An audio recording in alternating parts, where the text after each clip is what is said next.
En la coordinación general está Santi Dal Soto, en la operación técnica y también coordinando este programa Iván Espiro, Naki Velázquez haciendo imágenes y acompañando en la producción junto a Fabi Frigo, que está desde Rosario del Tala. Quien les habla, Sandra Míguez, todos y todas las que integramos. Y hoy la tenemos a Ornella, que está haciendo su pasantía acá en la radio. Frigo, que está desde Rosario del Tala, allí como siempre desde la querida radio comunitaria Abriendo Puertas. Estamos saliendo en vivo también por la querida radio comunitaria Barriletes, retransmitiendo para otras radios de la provincia de Entre Ríos en estos 12 años de Y de repente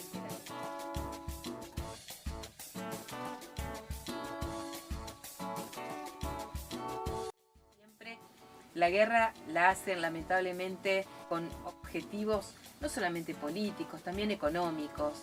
La guerra se nutre de armas.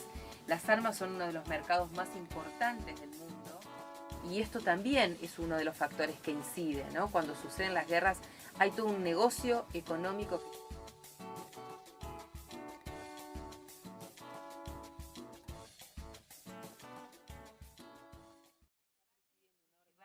por suerte poniendo en la agenda pública y que hoy queríamos traer aquí a propósito de una charla que hubo la semana pasada en la Facultad de Ciencias de la Salud de la UADER, en donde se analizó este tema y hubo distintos participantes. Entre ellos vamos a conversar con Amaru Méndez, presidenta de Neurosea, que es una asociación civil de autismo, Asperger y neurodiversidad de Entre Ríos. Bienvenida, Amaru. Hola, muy buenas tardes para vos, para toda la audiencia. La verdad que muy contenta de poder participar el fin de semana con esta charla, que la verdad que es una temática súper interesante. Y agradecer, como siempre, bueno, a Ciro, que fue el que hizo la invitación, bueno, a Aníbal y por supuesto a las panelistas, que fue algo fabuloso poder compartir con ellas desde su experiencia, una desde la lucha diaria, ¿no? Y bueno, y tenerla a Carolina, que fue quien la peleó desde el cero, el minuto cero. Ya vamos a tratar de estar conversando también con Carola Olavarría, que es una de las integrantes de todo este movimiento y una de las madres que ha impulsado el debate de esta ley cuando nadie quería hablar del tema, cuando eran perseguidas, cuando eran estigmatizadas, cuando, bueno, pasaron las mil y una, ¿no? Por suerte, hoy hay ya una ley y esto da otro marco y otro estatus, ¿no? Para las personas que han planteado con tanta claridad esto. Bueno, y estamos también con Ciro Alice, coordinador del área de Derechos Humanos y Participación Ciudadana de la Facultad de Ciencias de la Vida y la Salud de la UADER, y próximamente estaremos ya conectando con Carola Olavarría, integrante de Madres Cultivadoras Argentinas. Decíamos, fue una jornada que volvieron a poner el tema, volvieron a poner el tema porque por suerte es un tema que en el último tiempo se sostiene, ¿no? En la agenda pública de un modo distinto. Decíamos, al principio habían sido muy hostigadas las personas que proponían considerar el derecho al cannabis como uno de los recursos terapéuticos en el ámbito de la salud. Bueno, ¿cuáles fueron las cuestiones que se vieron en este encuentro, los avances que han podido registrar? Bueno, buenas tardes Sandra, Maru y a toda la audiencia. Sí, justamente es un tema que está en agenda, por suerte diríamos, un tema que es fundamental, digamos, sostener, militar, como es el caso de las compañeras que han participado del panel, porque es un poco el antisentido común militar el cannabis medicinal, porque bueno, como nos ilustró la compañera Carolina Aguilar, legisladora nacional en el conversatorio que organizamos, en la charla, por supuesto la historia de la criminalización, digamos, sobre el cannabis, la criminalización del consumo, que sobre todo afecta, como conversábamos fuera de aire, a los pobres, hace que se persiga a los pobres. No está asociado como una cuestión terapéutica y está muy demonizado su uso. Y bueno, con la lucha de las activistas y en articulación con las representantes del Estado, con las legisladoras en este caso, se ha podido avanzar. También interesante decir que se ha avanzado con el cambio de gobierno, porque hay una primer ley que es del macrismo, digamos, del año 2017.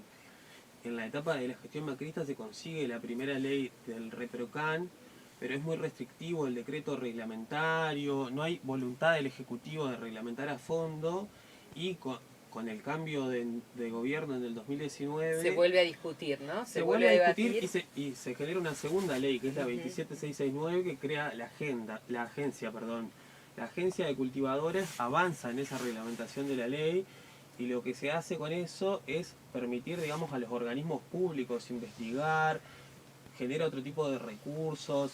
Es importante entender que los gobiernos y la orientación, digamos, si tienen decisión o no en avanzar en temas que, como decíamos, en el sentido común son polémicos, generan divisiones, y poder entender que en algo que es fundamental para la salud, que es un derecho humano, conversamos, no hay que tener medias tintas, no hay que tener especulaciones de orden político, y hay que jugársela, y bueno, era un poco eso lo que queríamos reivindicar en la charla. Qué importante es, al punto tal, qué importantes son las leyes, al punto tal que se logró que, por ejemplo, el CONICET, es decir, el CONICET, y establezca dentro de su área toda una red que estudia específicamente el tema del cannabis, ¿no? Como aportando también conocimiento científico a esto que es, sin lugar a dudas, algo que era necesario de plantear, justamente para borrar parte de estos estigmas, ¿no? Sí, totalmente. Eso es lo que importa, que sea, además de una agenda pública, una agenda de gobierno, y que esté el impulso de volcar los recursos a favor de que se investigue, de que se promueva y de que se acceda sobre todo, porque la regulación, la norma siempre es muy importante cuando viene acompañada de un real acceso, digamos, de las personas a poder acceder a esos tratamientos. Eso era también lo interesante de invitar a Maru, por ejemplo, para pensar en las coberturas y las obras sociales. Se salió en el conversatorio que las obras sociales aceptaban cubrirlo, pero los médicos no lo prescribían. Y hay reticencias todavía. Sí, tal cual. No son muchos los profesionales. Sí había una serie de listado de profesionales dentro de Entre Ríos que sí lo prescriben, pero no son todos, porque todavía hay ese tabú de lo que es el cannabis. Pero creo que se ha demostrado con hechos que a muchas familias, a muchas personas le hace muy bien, y que han notado cambios súper grandes. Así que se tiene que seguir trabajando, claro. Eso sin duda, que es un camino. Un puntapié, ¿no? Claro, fue muy importante. Los que hicieron Madres Cultivadoras desde el principio es un trabajo muy valioso, porque ellas fueron las verdaderas impulsoras de todo esto, gracias a Carolina, que también se puso al hombro toda esta situación de estas familias que no encontraban otra alternativa, que vieron en esto una mejor calidad de vida para sus hijos, porque arrancan primero en sus hijos, después, bueno, empiezan con el tema de los adultos mayores y demás, pero siempre nace de una necesidad particular. Exacto. Bueno, y hablando de eso, está ya conectada Caro Olavarría. Un gusto tenerte nuevamente, porque ya has participado aquí en el programa, pero siempre es un placer poder conversar con vos, Caro, porque sin lugar a dudas en vos, digamos, en tu representación, a tantas madres, tantos padres, tantas familias que han luchado por obtener este reconocimiento en el marco de la ley, ¿no? Que sin lugar a dudas fue una de las que empezó a hablar de este tema cuando nadie lo hablaba, como es Lucy Encinas, ¿no? Siempre nuestro reconocimiento, porque recuerdo que la primera entrevista para hablar del tema cannabis se la hicimos justamente a ella, y era un tema absolutamente tabú y un tema en donde realmente pesaba hablarlo, ¿no? Así que nuestro reconocimiento también en este camino de conquista de derechos a una luchadora como ha sido ella.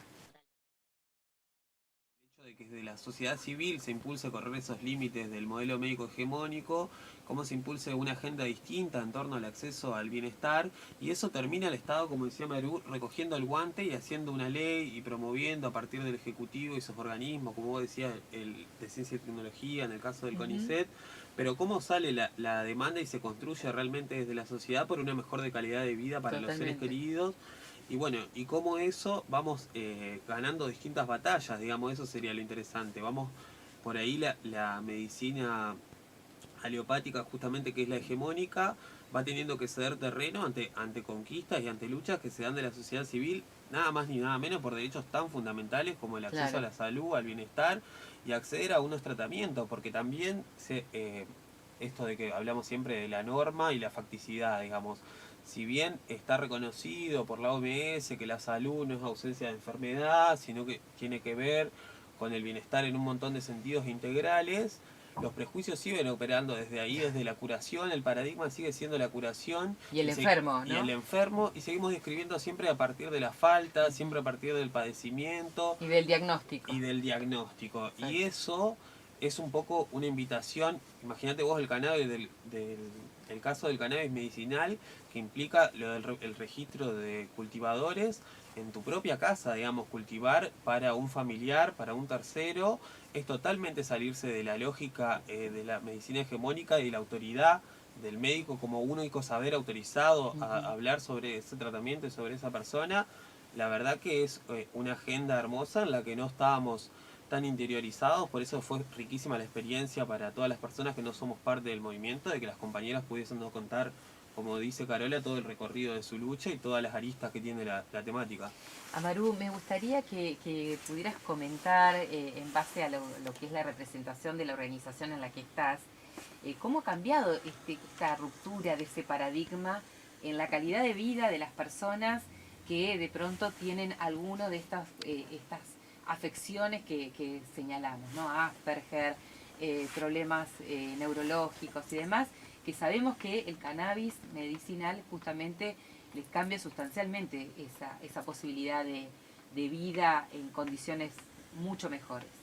Sí, la verdad que en principio, cuando hace varios años arrancamos con todo esto, lo veíamos como algo que no estaba bien, porque uno decía cannabis y nos imaginábamos cualquier otra cosa.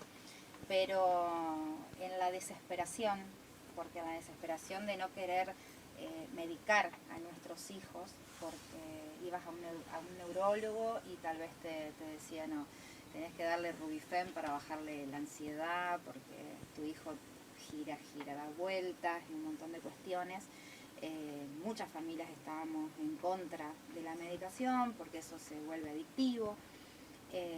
Y bueno, y a medida que nos empezamos como a empapar, y bueno, vamos a probar, es algo natural, empezás con que es una planta y esos miedos, y bueno, y una vez que lo empezamos a incorporar, y fue un cambio totalmente sano, porque nuestros hijos, muchos dejaron la medicación para tener algo sano en su cuerpo, donde se pudieron controlar, donde pudieron manejar la hiperactividad, que es fundamentalmente donde los chicos necesitan bajar esa ansiedad que tienen.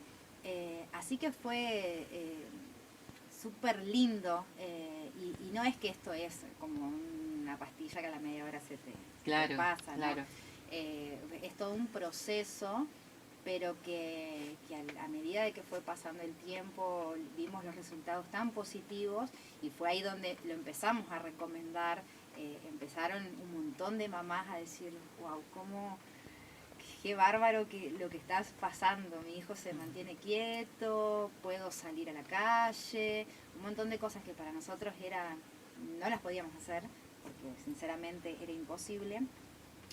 Con el aceite, un montón de familias hoy están mucho más tranquilas en ese tipo de cuestiones, y lo celebramos y lo agradecemos también, porque, bueno, lo dije hoy al principio, creo que Carola acá en Entre Ríos fue la impulsora de todo esto, y si lo tenemos que agradecer es a ella, a su lucha constante, a su perseverancia, a Carolina por llevarlo al Congreso y pelearla, pero con uñas y dientes.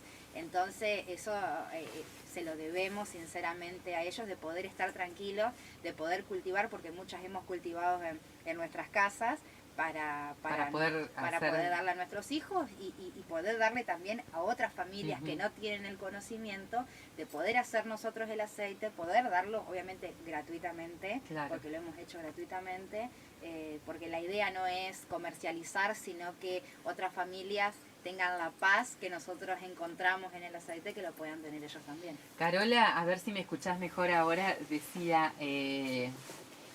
cuánto tiempo ha pasado, ¿no? Parece que fue ayer las primeras notas que pudimos conversar y las entrevistas que hacíamos, y yo veo ese cambio hasta en tu rostro. Tengo la posibilidad hoy de verte acá a través del Zoom y digo, en aquel momento reconozco, digamos, toda la preocupación que tenías, ¿no? Por la persecución que había, por el hostigamiento, por las negativas también. Y hoy te veo y veo